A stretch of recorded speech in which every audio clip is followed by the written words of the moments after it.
Hello, team, and welcome to Bureaucracy. I am your host, Emily Gross. I am so excited today. I know it's been a while since we've done one of these. I'm so excited to be back in action, and I have a wonderful guest with me. Please welcome Miles Coleman. He's the associate editor at Sabato's Crystal Ball, and we're going to be doing a deep dive into the polls and the midterms because the world's kind of falling apart, and so there's a lot to unpack and see what's going on. So I'm very happy to have you. Welcome. Thank you for having me. Of course. Save the Robots East Coast IPA. I liked it because I feel like this will probably be a campaign slogan at some point. You know, we're not too far off. Yeah, I can see that. No. And I'm having a Diet Coke IV drips, because this has gotten me through many long election nights. So, right. I trust it, so I'm sticking with it. Oh, that's good. All right. All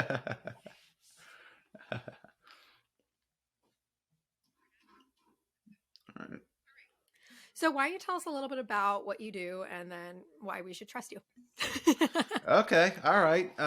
So at Sabato's Crystal Ball, we go around the country and we handicap elections. Why should y'all trust us? Well, we, like a lot of other forecasters in 2016, we had Hillary Clinton winning big. That didn't end up being that case. That was, I will say though, that was before they hired me. So, but something we were very proud of is in 2020, we got 49 out of 50 states correct when we put out our prediction. And it was funny because I'm originally from New Orleans, Louisiana, but I was raised in Charlotte, North Carolina.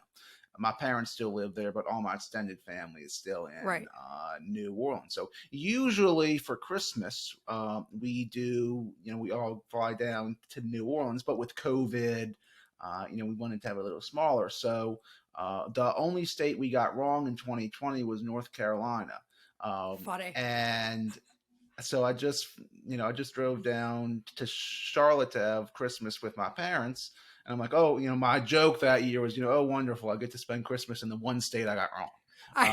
I'm sure you didn't hear the end of it for the holidays. Oh, no. And then what I'll also say is we were what you'll see around this time with some of the other forecasters is, if the race is very close, a lot of forecasters will end up just calling a toss-up and that's it. Right. Well, on Monday, what we're going to do is we move all of our toss-ups to one direction or the other. So we actually try to pick winners in every race. Sometimes that hurts us. Sometimes that pays off. Right. One case where it paid off was in last year. We were the only major forecaster who had Glenn Youngkin winning the election in Virginia. So, I guess we at least know our home state well. Right. You know your home state well. Unfortunate for that one, but good job on getting it correct. Let's dive in. This is an insane, I feel like this is a crazy midterm election. Obviously, I feel like it's getting so much more press than general midterm elections because like election integrity is all on the line, and civil war and all the other fun things that happen when democracy starts to fall. So let's first dive into the Senate. What are some of the key races that people should keep on the lookout for, and what are these polls saying? Sure. So probably the biggest one that we hear most about is Pennsylvania. We've had that as leaning towards John Fetterman, who's the lieutenant governor there, who's the Democrat, against Dr. Oz, the famous television doctor.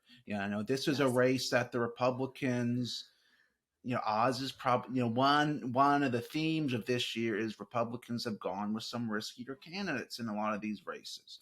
Oz very much falls under that category. I think had Republicans gone with someone else in that primary, they'd be looking better here. Oz has, it's a fascinating race because what's interesting about Lieutenant Governor Fetterman is, as I'm sure we've heard about, he had a stroke in May, and that is still somewhat impairing him. Though you can tell he's improving. but Oz has just had very high unfavorables. But it could be a case where the national environment is just so Republican, it ends up carrying him over the line at the end. That's one. Another is Georgia, where you have Raphael Warnock going And against Herschel Herschel Walker, Walker. which the Um, fact that that's a toss up is upsetting. Um, yeah. It's very, very upsetting. I mean, just going Um, with the kind of lean of a year, that's yeah. I think if this was 2018 or 2020, Warnock would be in stronger shape. One that we're seeing a lot of in recent days is Nevada out west. Mhm. And then what I would be interested in watching is, there's always, I feel like, every Senate cycle, there's like a who to thunk it race. Right. And in 2014, that was our home state of Virginia, where Mark Warner was almost upset.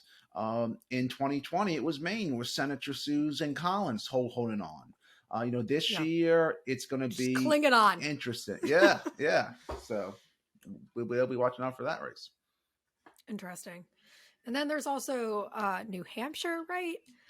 Yes, That's up. That's kind of a toss up as well. Um, it's Maggie Hassan and Don Bulldog. Doug Bolt. Yeah. Who's, listen, you got, how many of these candidates are election deniers? Do you have the statistic? Because it's a lot. Yeah, I think 538 or someone did some piece on that, but yeah, it is. Well, what's funny is that, a lot of these candidates, Bulldog being an example, the primary electorate and the general electorate are different beasts, Right. because Bulldog in his Republican primary, well, I have no doubt the 2020 election was stolen. Trump Right. won, stuff to that effect. As soon as he wins the nomination, well, I've had a change of heart. I don't think so. Yeah. So, I don't think he really like went to therapy and thought about it. No. yeah. So based on what Sabato's crystal ball is thinking right now, where do we think the Senate is going to land? You know, I think probably the Republicans get them a majority. It's probably not going to be a huge majority, but just most of the seats we've been talking about, New Hampshire, Georgia, Nevada, they're seats that Democrats are defending. And, Right. they, in some of these, are on a bit shakier ground now than they were even a month ago. So Right. probably a majority for the Republicans, but it's not going to be, it may just be a few seats. Well, fuck. That's my 2 cents on that. And so which ones do you think are going to switch? So I would look at probably the best Republican pickup opportunity is Nevada. Uh, you know, One thing we really seen a lot of as we looked at some kind of political trends across the country, Yeah. is that whether or not you have a college education is becoming as big of a marker of people's voting habits as stuff like race or Mm, gender has been in previous years. Point being, interesting. Nevada is unlike a lot of Democratic leaning states in that it has more of a working class blue collar flavor, which I think With a probably little Las bodes Vegas in there. Some right. jazz Well, hands. right, yeah, because that's a big part of it. Is a Right. lot of the workers there work in tourism or the Right. casinos. That's just been a block that's gone Republican. I think the opposite of that would be, I think if Maggie Hassan ends up pulling it out, one reason for that because is New Hampshire in a lot of ways is the opposite of Nevada. It's more college educated. It's more secular. Mm, So we try to look at those dynamics as well. I think the Republicans have some chance of picking up Georgia. That this could be the second Senate cycle in a row where control of the whole chamber goes to a runoff in Georgia. Georgia. So, That's crazy. So I really want to dive into Georgia for a second. What are the numbers showing? Do you have the so stats? off the top of my head, the 538 average has Warnock up about a point or so, but Jesus Christ. he's at like 45, 46 or so. So, I mean, if you take the polls at face value, it's probably going to Yeah. go to a runoff. Wow. Okay. That's insane. Yeah. That is. I mean, I saw like an ABC News anchor on The View the other day, and he was asked the question of, do Republican voters care that Herschel, without reasonable doubt, paid for 2 abortions? And they're like, no, they just care that he's a Republican candidate. Yeah. Which, Well, the fuck? I yeah. get it, but what the fuck? Yeah. That's something we're seeing, is we hear a lot about candidate quality. I think, that's something I think governor's races, for example, probably matter a bit more in terms of, right? Because if you're the governor of a state, you stay there. The people have to like you to some extent. Whereas if you're a senator, they're just going to send you off to Washington, D.C. and vote the party line. So, it's definitely becoming, whether you have a D or R behind your name is really driving a lot of these Senate races these days. Wow. I think that's unfortunate because it's so interesting because when you just take like Democratic concepts, they vote much higher than Republican concepts. But the minute you put a Republican or a Democrat against those ideals, it changes everything. Oh yeah. Well, yeah. one of the good early examples of that was, especially recently, I've been getting some flashbacks to 2014, which was the last time Republicans took the Senate. Well, you had in the state of Arkansas, you actually had a competitive race there. This is the one that Tom Cotton ended up winning, but even as Tom Cotton won by 16, 17 points, they were voting on a minimum wage measure in Arkansas, and it passed overwhelmingly. So it's like, okay, do people like democratic ideas, just not democratic candidates? So something's not aligning, It just, it's like a square peg, in a round hole. You're like, it could fit, but something's not working. Yeah. 2 other big races with 2 in the Senate, Marco Rubio and Mike Lee. Yes. Okay. So how are they doing? Because Mike Lee is doing a fascinating race. He's against an independent. Yes. And that I think is fascinating. And that is something that people did not expect to be anywhere near close. Yes. So let's dive into them. Okay. So I would say Florida, I'll start there. I don't think the Democrats have a bad candidate with Val Demings, but Florida's just become a very hard state for them recently. I was talking earlier about how, we put out in our prediction in 2020.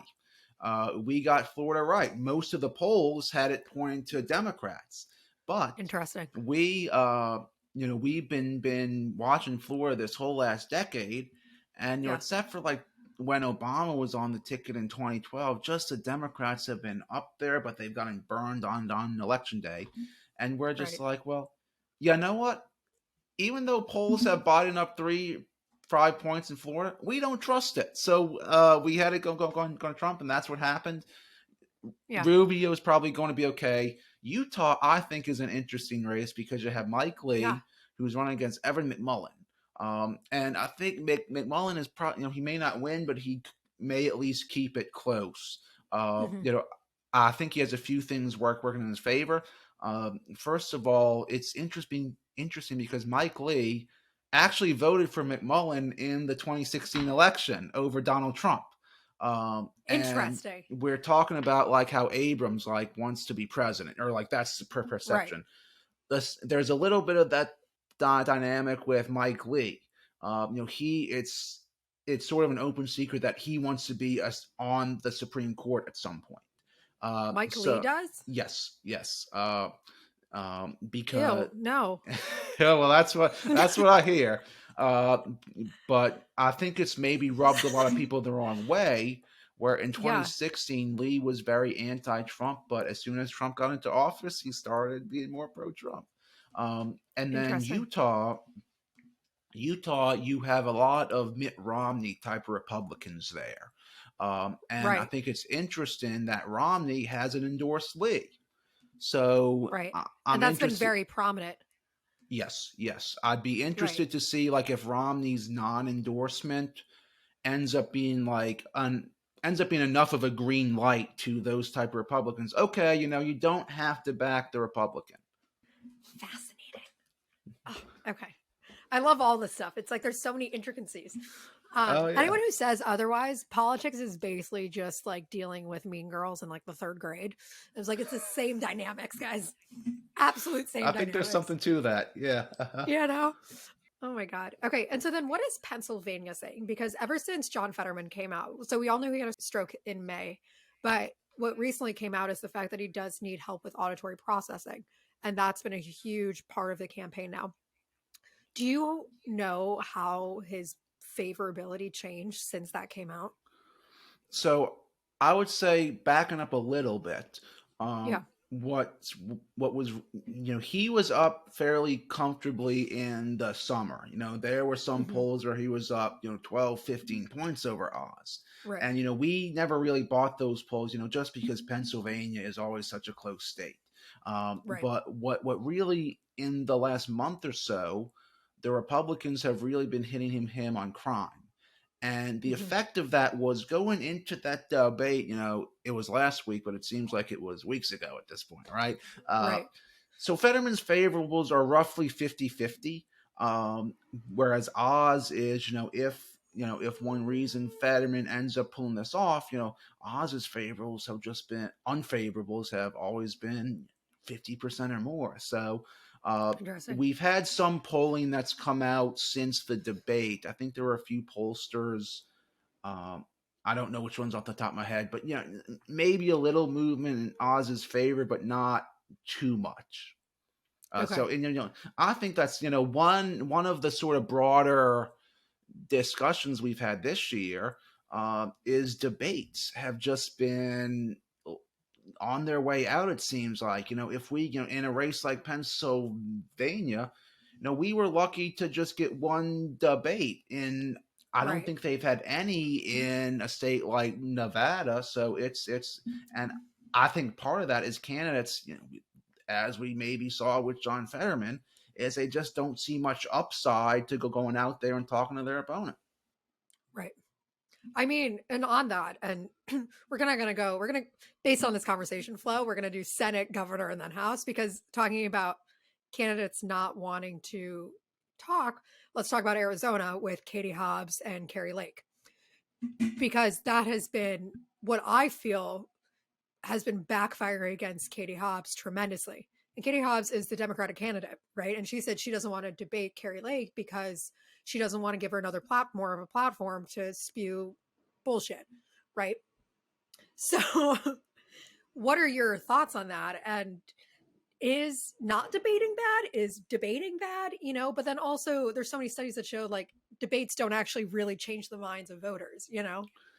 Yeah, it's I saw a good tweet like the night as I was watching the Pennsylvania debate and it looked like it was going bad for Fetterman. Someone had a tweet: Fetterman and Hobbs need to change campaign advisors. It's Hobbs is the one who does need to debate, whereas Fetterman is the one who doesn't.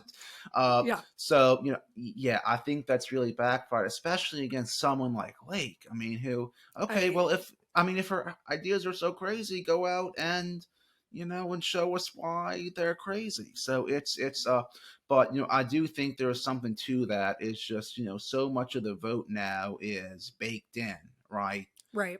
Yeah, it's been sort of an unfortunate trend, but it's just, well, it was funny. I was talking with a reporter maybe a few weeks ago just about the lack of debates this year, and I'm like, well, just going back throughout this past decade and thinking about the ones that are memorable. It's always the time when someone screws up. It's never, like if you Yeah. have a good one, that's like the standard. But if you screw up, it's going to get played against you. Right, absolutely. I mean, like you always remember the bad stuff. You don't remember the good stuff. Yeah. It's like how can you get good bad press? Yeah, right. That should be like every candidate's campaign strategy. It's like we want to be generally good, but we need to do like one or two fuck shit things so that they kind of know us. Yeah. Well, that's one thing that for as much criticism as Fetterman has been getting for staying in the race after his stroke, some things, one thing I think the best angle to play that as, which I think he is, well, bad medical stuff happens to everyone, so makes him Right. And seem he's relatable. absolutely. Since on topic of Pennsylvania, Pennsylvania is a big one. Pennsylvania was massive in the 2020 election and has really the decision making power of where the country goes. Let's talk about the governor. So there's currently it's Josh Shapiro and Doug Mastriano. And so what's very interesting about Pennsylvania is that the governor appoints the Secretary of State, and the Secretary of State is the one that decides like the election, and that could come into the presidential election, Yes. right?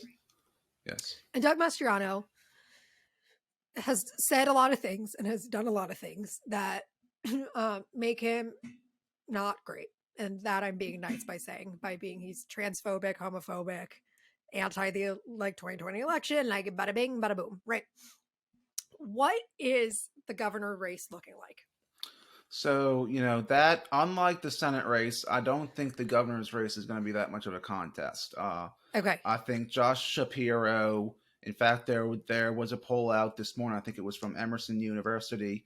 They had Oz either tied or up ahead, but they had Shapiro up like 9 or something. So, huge. Yes, Great. yeah. So it's okay. One thing I've been saying is, these races don't happen in a vacuum. They happen with other races. Right. So if Fetterman ends up pulling it out, one reason may be that Josh Shapiro has such a strong showing that it, helps other Democrats. Oh, interesting. So they're there to vote for him, but they might as well fill in the other. Right. Yes, exactly. Okay. Interesting. That's really interesting. So let's go back to Arizona. So what are the polls showing there? So it's both of those races are very close, honestly. Okay. Even as much criticism Hobbs has gotten for not debating Lake, the race is still, they're both trading leads. I think one difference there is it's kind of funny because, at least from what they've said publicly, Lake, there's not much difference between Lake and Mastriano. But I think in politics, perception is a lot. Right. I mean, Lake is telegenic as hell, Oh, yeah. Unless you're, I get the sense that, like, with someone like Mastriano, unless you're really into what he's selling, it's going to be hard to get behind him. Lake, not so much. Right.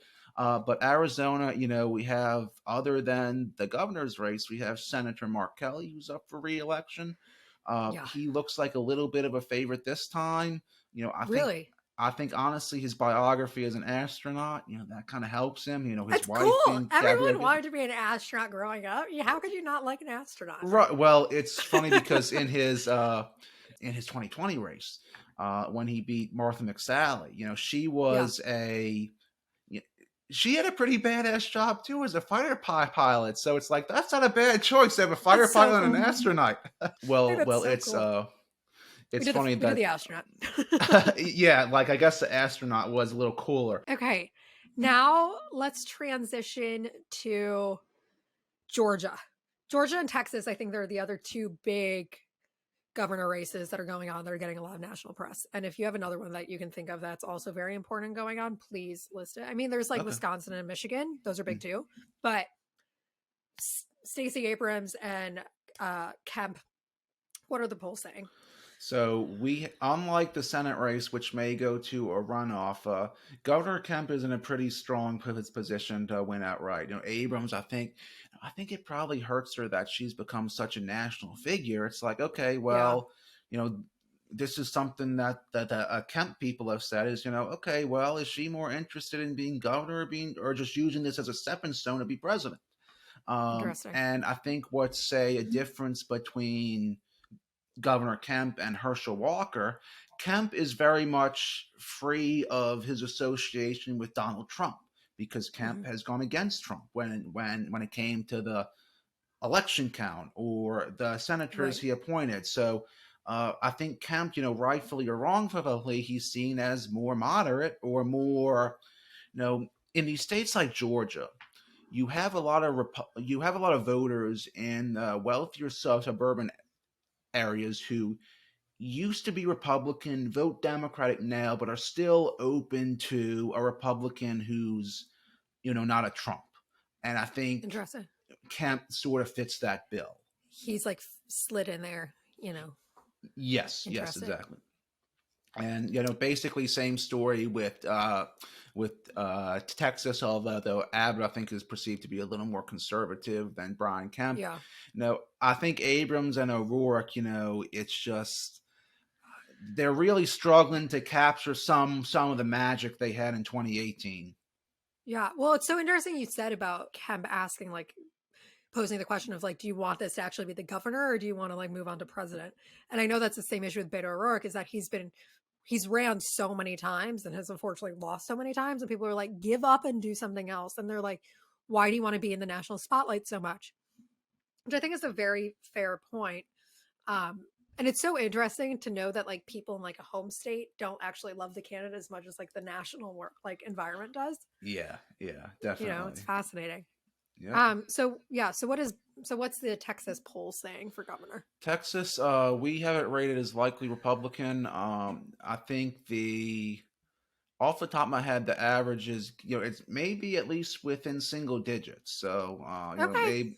maybe an 8 or 9 point, but it could be, actually what I was told is it could be at least closest governor race there since 1994 when George W. Bush won. Wow. Okay. We'll see. Not looking great for Beto, but at least Yeah. he'll be able to be like closest one yet. Right. Yeah. I mean, he may be able to kind of beat the spread. Okay. Yeah, hopefully. My God. But then he will run out of things to run for, governor, president, Senate. Yeah. All right. His bingo's not looking too good. Any other big governor races? So I would say two of the ones that we're having a hard time picking, because on Monday we're going to have to pick a winner in every contest for our prediction. Are not states that you would normally think that would have close races. One is the state of Kansas. They have, interesting. Even though we think of Kansas as a Republican state, they have a Democratic governor, Laura Kelly. And part of that was that before she was in office, they had Sam Brownback, who basically under Brownback, the Republicans screwed up the state so badly that they elected a Democrat.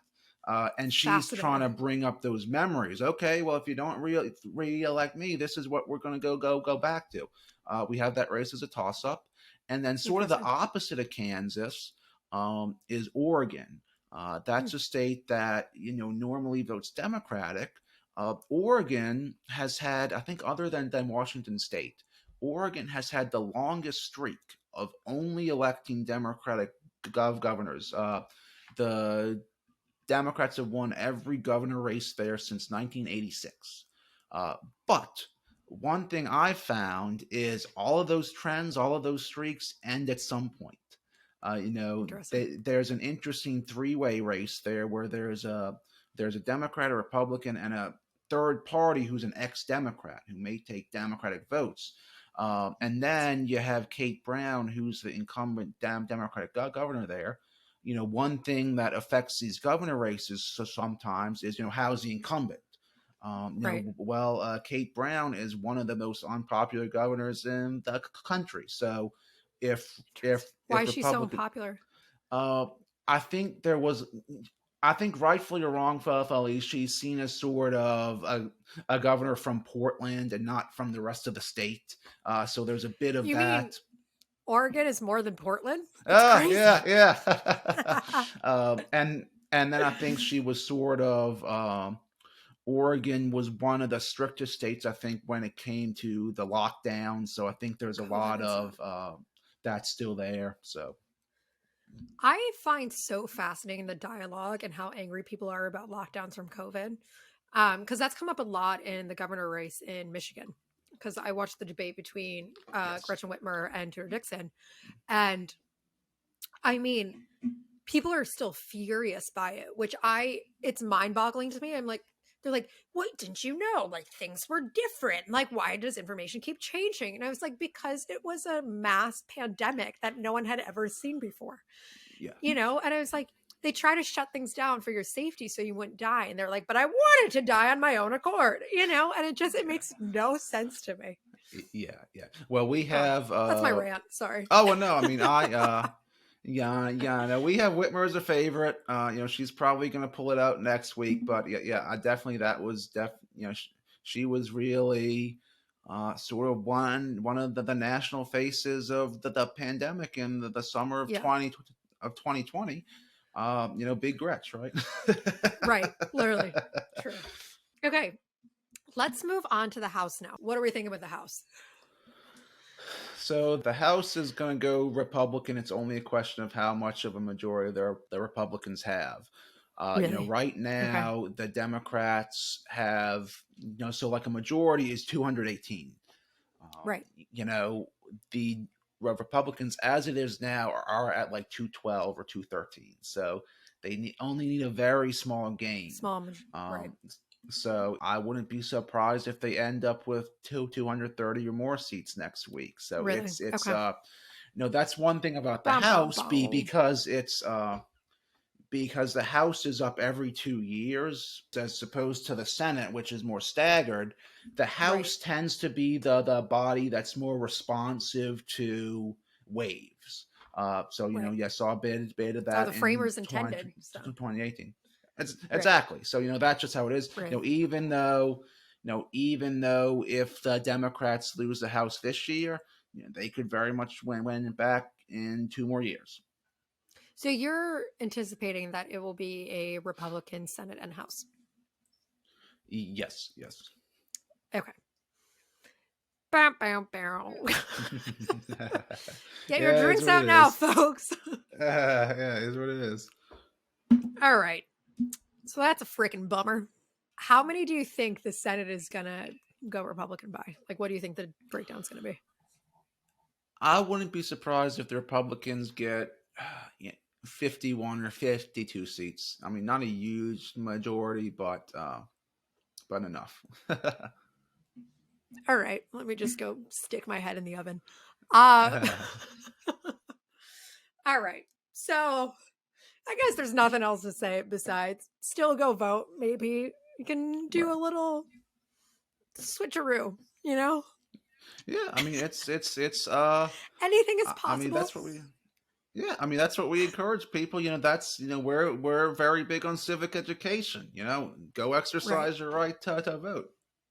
Right. Any other big how's Marjorie Taylor Greene doing? She's still kicking.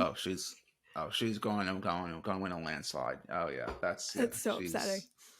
Yeah, it is. But it is what it is. I'd prefer a robot in office than her. I'll be honest. Yeah.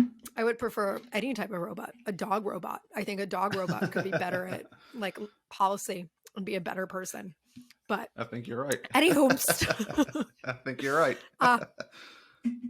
Any other races or anything else you would like to tell the listeners? Sort of looking ahead to election night, to maybe get a good feel for it. Watch the state of Virginia. Not to be selfish and tout my home state, but we have a few congressional races here, specifically districts 2, 7, and 10. These would be Elaine Luria, Abigail Spanberger, and Jennifer Wexton.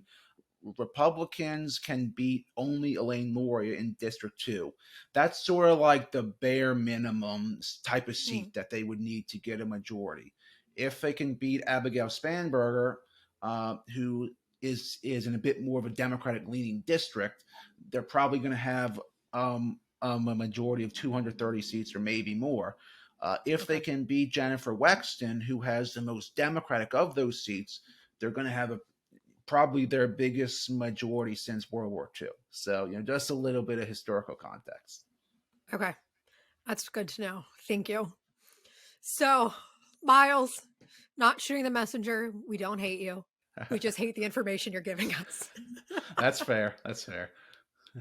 But I just want to say thank you so much for coming on and giving the debrief and for doing all the work that you've been doing, and appreciate it all tremendously. So thank you. Oh, sure. Thank you so much for having me. Of course. Well, this is Bureaucracy. I'm your host, Emily Gross, and I'll be back next week. Have a good one, guys.